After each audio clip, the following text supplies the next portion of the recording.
Hello pessoal, como vocês estão? No vídeo de hoje vamos continuar com a nossa série de leitura, lendo a Bíblia, onde estamos lendo o livro de João, The Book of John. E hoje, utilizando desse livro, nós vamos ler, ver um pouquinho de vocabulário e também de gramática. Vamos estudar os relative pronouns. Vamos ver quem são elas, aquele who, that, which, e vamos aprofundar um pouquinho mais nisso e ver o que mais a gente consegue tirar aí dessa leitura. Então já aproveita, se você não é inscrito aqui no canal, já se inscreve, curte esse vídeo e vamos lá! Hoje nós estaremos continuando no chapter 1, no capítulo 1, mas vamos ler dos versos 29 to 39, ok? Então, do verso 29 ao 39. Bom, eu vou estar olhando ali e lendo, e como eu falei, depois se você quiser, você pode pausar, tentar ler sozinho, ver como que é em português, comparar, e ver aí se você já sabia que esse capítulo era assim. Então, John 1:29 says, "The next day, John saw Jesus coming toward him and said, 'Look, the Lamb of God, who takes away the sin of the world. This is the one I meant when I said, a man who comes after me has surpassed me, because he was before me. I myself did not know him. But the reason I came baptizing with water was that he might be revealed to Israel.' Then John gave his testimony. 'I saw the Spirit come down from heaven as a dove and remain on him. I would not have known him, except that the one who sent me to baptize with water told me, the man on whom you see the Spirit come down and remain is he who will baptize with the Holy Spirit. I've seen and I testify that this is the Son of God.' The next day, John was there again with two of his disciples. When he saw Jesus passing by, he said, 'Look, the Lamb of God.' When the two disciples heard him say this, they followed Jesus. Turning around, Jesus saw them following and asked, 'What do you want?' They said, 'Rabbi,' which means teacher, 'where are you staying?' 'Come,' he replied, 'and you see.' So they went and saw where he was staying and spent that day with him. It was about the 10th hour.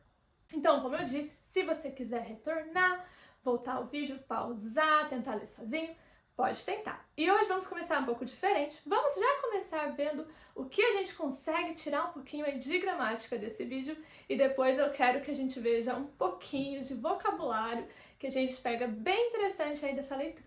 Algo que a gente vê bastante nessa leitura, nos versos, são os relative pronouns. Quem são eles, os pronomes relativos? Quando a gente fala who, that, which, ok? São esses aí. Por exemplo, a gente vê aí a man who comes after me. A man who comes after me. The man on whom you see the Spirit come down. É um outro momento que a gente vê também. E aí eu quero que a gente veja quem são esses relative pronouns. Bom, primeiramente a gente tem um muito famoso que é o that. A gente usa that quando a gente quer dar uma informação importante. This is the dog that won the contest. This is the house that I bought. Essa é a casa que eu comprei. A gente usa aí o that. Outro que a gente usa bastante, who, que é o que a gente viu aí na nossa leitura. A gente usa who quando a gente está se referindo a pessoas. Vai usar como um sujeito, um subject. Por exemplo, the company hired guides who spoke Spanish. A man who comes after me. Quando a gente está se referindo a uma pessoa, a gente usa who. E whom parece muito, a gente vê de um jeito muito parecido.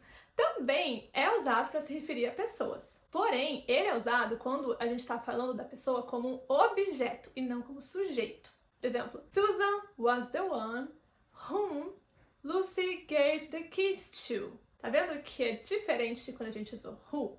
Porque agora a gente está falando sobre um objeto e não um sujeito. É uma outra estrutura de frase. Já wish a gente vai usar para poder introduzir uma informação não essencial. Sabe, por exemplo, eu tô falando assim, ai, chocolate, que aliás é o meu doce preferido, é nananã. como se você fosse introduzir, colocar um tópico extra ali, uma informação extra, mas que não importa, na verdade, naquela frase, que não faria diferença tá ali ou não. Pepperoni pizza, which is my favorite, is delicious. Poderia falar só pepperoni pizza is delicious. Tal coisa é muito gostoso. Não precisa acrescentar aquela informação de que é meu preferido. Mas você colocou ali. Então, não usamos o that, porque não é uma informação essencial que precisa entrar na frase. É uma informação não essencial, uma informação extra. E nós temos whose, onde a gente usa para introduzir algo ou alguém que pertence a algo, como se a gente estivesse falando sobre uma possessão. Por exemplo, I found the person whose cat lost their collar. Eu achei aquela pessoa a qual o gato tinha perdido a coleira. Quando a gente está falando, então, pertence a algo.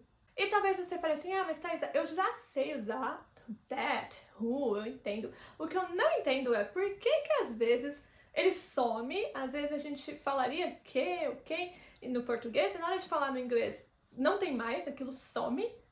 E por que às vezes não?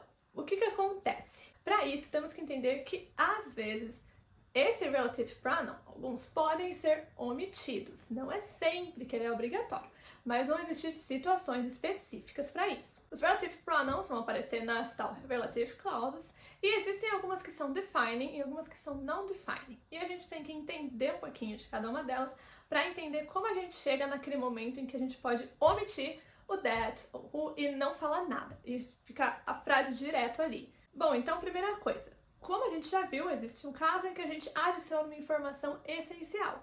Nesse caso, a gente não vai colocar vírgula e a gente precisa usar o relative pronoun para poder definir de quem que a gente está falando. A gente está falando sobre a pessoa, uma coisa, a gente tem que conseguir distinguir o que é para que a pessoa compreenda o que a gente está dizendo. Então, por exemplo, I called my brother who lives in Ontario, que mora em Ontário, né? A gente precisava ali conectar aquela frase e explicar qual o irmão, para ficar entendível de quem que você tá falando. Ou seja, a gente subentende que provavelmente você tem mais de um irmão aí nessa frase, porque se só falasse I called my brother, e você sabe se eu só tiver um irmão, não preciso te especificar. Mas se eu tenho mais de um, eu preciso te dizer para qual que eu liguei, aí a gente coloca, aquele lá que mora em tal lugar. Então, aí era uma informação essencial de ser adicionada. Nesse caso, que a gente está falando sobre uma informação essencial, que a gente não colocou vírgula, que a gente precisa definir de quem que a gente está falando, se a gente fosse falar who ou which, né? Então, who lives, a gente poderia trocar por that. Por isso, às vezes, a gente acaba vendo tanta frase com that, porque a gente pode trocar esses dois e substituir por that. This is the purse that I bought in Paris. Poderia falar that ou this is the purse which I bought in Paris. Porque lembra que o which a gente usava para se referir a uma coisa, né? Então, poderia usar qualquer um dos dois. I didn't know the man who was there.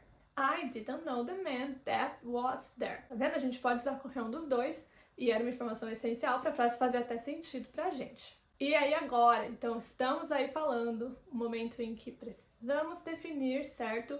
Precisamos dar aquela informação, é uma informação essencial. A gente poderia substituir that por o which, ou who. E aí agora a gente entende o momento em que a gente pode omitir o that. Quando é? Quando o that, ou who, ou which, seria seguido de sujeito mais verbo. Como assim? Um nome, uma pessoinha, sabe? Qualquer coisa que fosse um sujeito, a gente sabe. Então, tipo, eu. Por exemplo, a cidade que eu nasci. The city that I was born. Eu posso falar, the city I was born. Não preciso colocar, posso omitir ali. Do you like the song that I wrote? Você gosta da música que eu escrevi? I é um sujeito. Wrote. Temos um verbo. Do you like the song I wrote? Posso tirar. Não precisa ser necessariamente só I, tá? Poderíamos tirar o I aí e colocar o nome de uma pessoa, o nome de uma cidade. That's the man who Susan likes. That's the man Susan likes. Tirei. That's the mug Lucy bought. Tá vendo? Não coloquei nada. Tô falando ali um sujeito e um verbo. Se a sua frase for formada assim, pode tirar o that, who, which, tranquilo e vai estar correto. E agora, quem são os non-defining? Né? As clauses que eu vou ter regras que eu não posso omitir e outras regrinhas importantes. Primeira coisa, quando eu estou falando de uma informação extra, que ela não é essencial, não é necessária para conseguir distinguir a pessoa ou a coisa a qual eu estou falando, isso vai entrar entre vírgula, ok? A gente vai adicionar comas. My brother, coma. Who lives in Ontario, coma. Is older. Ok? São todas as informações adicionais. Coma, entra ali aquela informaçãozinha. Por quê? É essencial aquela informação? Por que antes era? Provavelmente, se essa informação agora está entre vírgula e não é mais essencial, é porque você só tem um brother e você só quis adicionar essa informação que ele mora em Ontário. Não precisava, para fazer sentido a sua frase. E aí, nesse caso que eu falei, who lives in Ontario? Nesse caso, que é uma informação não essencial, que eu estou adicionando, eu não posso trocar who ou which pelo that. Sempre precisa ser o correto. Tô falando de pessoa? Who. Tô falando de coisa? Which. Não posso trocar por that, porque está ali entre a vírgula, é uma informação extra não essencial. É importante lembrar que não pode trocar. E também, nesse caso, é uma informação não essencial, mas Thaís, é uma informação não essencial, só que aí depois do who, ou do that, ou do which, vai vir sujeito e verbo. Não pode omitir, porque é uma informação não essencial, então ele tem que estar lá. They introduced to me John, who I liked immediately. Tá vendo que eu coloquei um who I liked? Eu tenho ali o relative pronoun, um sujeito e um verbo. Não posso omitir.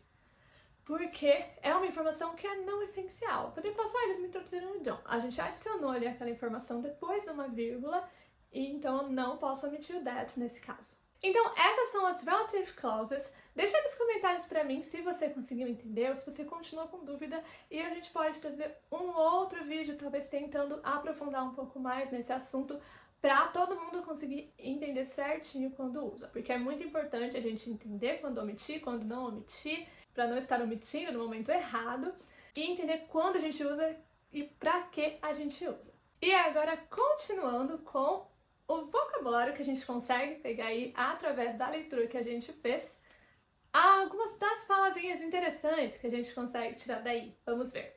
Primeiro, nós temos a palavra lamb, okay? Que é o quê? Cordeirinho bem jovenzinho, certo? Diferente de um sheep, que dele já é um pouquinho mais velhinho, ok? A gente também pode usar lamb para se referir à carne do cordeiro, né? Você vai no mercado e vai ter lá lamb. E temos também dove, tá? Que é a pomba, que é um tipo de bird, certo? É um pássaro. Outras palavras, a gente tem after e before, então antes e depois, certo? Before, antes, after, depois. E temos também a palavra reveal, to reveal, que é quando a gente make something that was kind of secretly known, ok? Então algo que era ali secreto, né? É revelado, passa a ser conhecido. E para encerrar, algo bem legal nesse capítulo é que ele traz várias palavras em inglês. Tem várias palavras que traz para descrever Jesus, para descrever Deus, God, e para descrever Holy Spirit, God, the Holy Spirit. Então, para a Trindade, traz diferentes vocabulários. E o que eu vou fazer? Vou te dar agora várias palavras que a gente usa para descrever. Eu quero que você tente voltar lá e ver qual dessas palavras em inglês descreve quem? Quem na Trindade. Para a gente aprender mais vocabulários relacionados com o Senhor Jesus, com Deus, com o Espírito Santo. Então, nós temos Jesus, Pastor, Lamb of God, Preacher, Counselor, Spirit, Holy Spirit, Almighty, Son of God, Savior, Rabbi, Creator. Palavras aí que a gente tira ali. E quero que você deixe aí pra mim nos comentários, se você quiser, qual delas está descrevendo. Qual palavra ali é usada para descrever Jesus, para descrever Deus como Espírito Santo, para descrever Deus o Pai, God the Father. Vamos tentar separar aí e aprender novos vocabulários que talvez a gente não saiba. Então, é isso. Eu espero que vocês tenham gostado desse vídeo, tenham conseguido entender um pouquinho mais sobre a Bíblia e esse capítulo de João. E também entendido como usar who, that, which e quando a gente não precisa usar também. Então eu vejo vocês no próximo vídeo. Tchau, tchau!